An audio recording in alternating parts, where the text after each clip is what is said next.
Ética y conciencia, publicado por Luis Canitzer. Recientemente leí una investigación de Guillermo Villamizar que me llevó a revisitar la situación que enfrento como artista politizado cuando me inserto en el mercado. Es un buen ejercicio para controlar cada tanto si uno sigue bien o si se está corrompiendo. El artículo se dedica al dinero amasado por la familia Smith-Heine a través de la fabricación de Eternit y su utilización posterior en la creación de la colección Daros, dedicada a la colección y difusión del arte latinoamericano. El dilema presentado por Villamizar es el de si un artista politizado pierde su coherencia ética al aceptar el formar parte de una colección que se basa en dineros de origen condenable.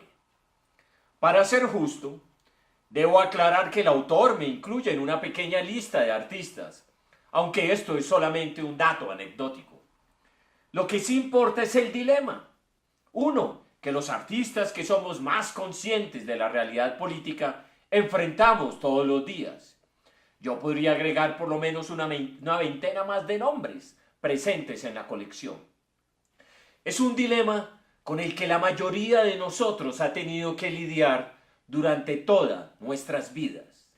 En principio diría, hablando metafóricamente, que los narcotraficantes de hoy formarán la aristocracia de mañana y que la aristocracia de hoy se originó en los narcotraficantes de ayer. No sé cuántos cadáveres y cuánta explotación se usaron para construir los cimientos de las grandes fundaciones tipo Ford, Guggenheim, Rockefeller, etc. Pero seguramente son suficientes para crear sentimientos de culpa entre sus herederos y justificar así sus intentos de indemnizar a la sociedad. Las especulaciones de George Soros casi lograron la bancarrota de Inglaterra y Alfred Nobel se arrepintió de haber inventado la dinamita. Que yo sepa, casi ninguna fundación filantrópica basada en fortunas de familia se originó con dineros totalmente limpios o llega a medirse positivamente con mis criterios de pureza. Para peor, estamos viviendo en una etapa de una cultura neofeudal. Los gobiernos, corruptos o desinteresados, dejaron la cultura en manos de las relaciones públicas, de las grandes corporaciones y del capricho. Gusto y necesidades de los que actúan como nuevos duques y marquesas. Desde la Revolución Francesa hasta la cubana, hubieron, entre comillas, varios intentos para sacudir y cambiar la estructura social que permite estas cosas y evitar así su recurrencia, pero lamentablemente no tuvieron el éxito soñado. Diría que la situación empeora día a día. Destapar las historias y los entretelones del proceso y del deterioro me parece muy importante y saludable. No me importan los motivos que pueda tener Villamizar, pero su recopilación de datos es muy útil. ¿Qué es lo que debemos hacer y no hacer los artistas frente a esta realidad política, social y económica? Creo que estamos viviendo una realidad bastante más compleja que la determinada por el hecho de que una colección fuera fundada por una pareja unos meses antes que la dueña de la colección se divorciara de la mala persona, que es su marido. Creo que se necesita una revisión de conciencia bastante más profunda y menos anecdótica. El problema real no está en la venta de obra a una colección en particular, sino en el hecho de que los artistas hacemos obras para vender después, que nos educaron profesionalmente para fabricarlas. Y bien o mal, una vez que producimos objetos mercantiles en una sociedad organizada alrededor de la oferta y la demanda, el artista tiene muy poco o ningún control sobre los compradores. Por lo tanto, es muy difícil no solamente hacer una lista negra y también listas grises, sino el implementarlas. Claro que en mi caso particular este argumento no me sirve para lavarme de culpa. Muchos de los tratos que tuve con colecciones fueron sin intermediarios.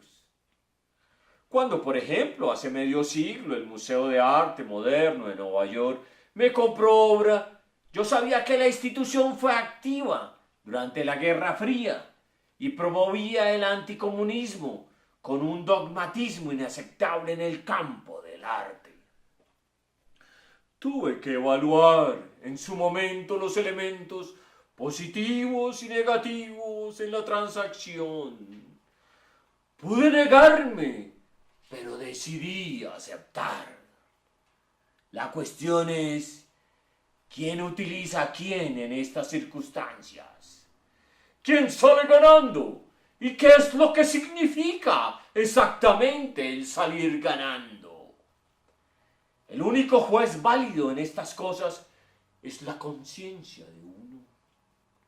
Sería tonto negar el hecho de que como artista somos bufones de la corte. Con ese dato aclarado y subrayado, ¿o tenemos que abandonar el quehacer artístico o administrar las risas mejor de que podemos para que sirvan al bien común? Esta es otra decisión que solamente puede ser dictada por la conciencia personal. El problema, por lo tanto, es mucho más general que la relación que alguien puede tener con una colección. Uno de los nudos aquí está. Si los artistas que estamos en una colección tenemos que cargar con la culpa de su historia financiera. O sea, si al aceptar que se compre la obra nos estamos convirtiendo en cómplices de su pasado y avalamos los crímenes cometidos. La respuesta a esto no es simple y supongo que varía según los casos. De caso en caso podemos sentirnos bien, incómodos o culpables.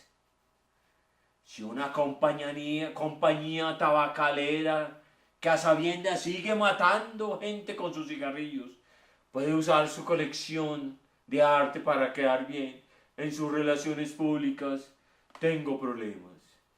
Si un narcotraficante o sus herederos se arrepienten del pasado y quieren cambiar el rumbo ético y hacer un bien público, creo que hay que pensarlo un poco y no simplemente rechazarlo. Pero al final, todas estas decisiones no son ni absolutas ni generales. Se hacen de acuerdo a si uno puede dormir con la conciencia tranquila o no. Y para eso, desgraciadamente, no hay recetas claras y uniformes. No es este el único dilema que enfrentamos como artistas. Si hay que juzgarnos, hay una enorme cantidad más de material disponible y la situación es mucho menos acartonada que una simple venta de obras. La vida de una obra o de un texto contestatario es mínima. Y luego de un ratito, lo único que queda son objetos de consumo. La sociedad fagocita estas cosas a una velocidad que siempre se supone nuestro poder de creación supera nuestro poder de creación. Es así que cada paso que di en mi biografía vino torturado con dudas tales como: con esta obra lleno una cuota étnica y no una de calidad. Con esta obra Venta inflige el ego fanfarrón de alguien. Y mi obra no importa. Con esta clase formé a un alumno que cuando se gradúe va a embrobonar a alguien. Con esta charla le presté un viso intelectual a una empresa comercial ignorante y explotadora. Con esta participación le presté un lustre progresista a una reaccionaria enemigo. Permití que una organización dogmática y cerrada se presente como tolerante. Con esta invitación de una universidad privada traicioné la fe en la educación pública gratuita. Al exponer un espacio que cobra por la entrada, negué mi creencia en que el arte es un bien común. Y puedo seguir hilando dudas infinitamente.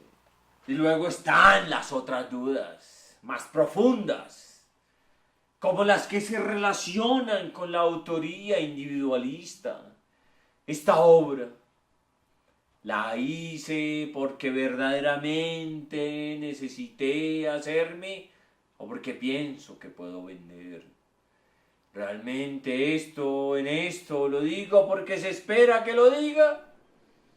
¿Con esta obra me estoy repitiendo o estoy contribuyendo a algo?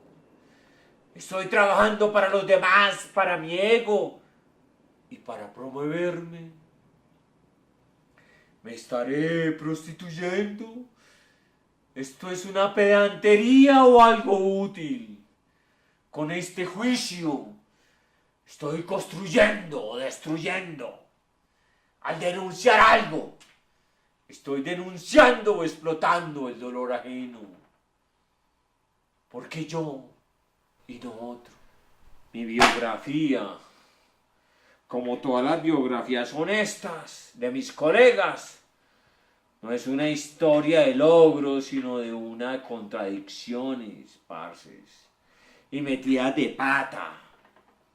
Pertenezco a una generación de maniquea, y por eso las dudas resultan aún mucho más dolorosas que para alguien más joven.